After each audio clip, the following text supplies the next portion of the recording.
அனைவருக்கும் எனது அன்பான வணக்கம். திருவள்ளுவர் இயற்றிய திருக்குறளில் அறத்துப்பால் அதிகாரம் 7 மகட்பேறு புதல்வரை பெறுதல். 61வது குறள். பெரும் அவற்றுள் யாம் அறிவது இல்லை அறிவு அறிந்த மகட்பேறு அல்ல பிற. பெறுகின்ற செல்வங்களுள் அறிவுடைய மக்களை பெறுவதைக் காட்டிலும் சிறந்ததாக பிற எதையும் நாம் கருதுவதில்லை. புண்ணிய பாவத்திற்கு ஏற்ப மக்கள் செல்வம் பெறப்படுகிறது. அறிவு அறிந்த மக்கள் பேறு மற்ற அனைத்தையும் முன்னும் நிறைவேறுகிறது.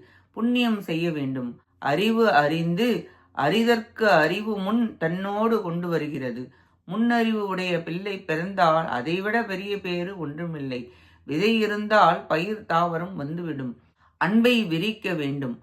அன்பு பாதையில் நகர்ந்து முறையாக முன்னேறி துறவரத்தை நோக்கி பயணிக்க வேண்டும். முனிவர் கடன் கேள்வியினாலும் அவர்களின் நூல் கற்று அதன்படி நடத்தலாலும், தேவர் கடன் வேள்வியினாலும், தென்புலத்தார் கடன் புதல்வரை பெறுவதனாலும் தீர்க்கப்படுகிறது.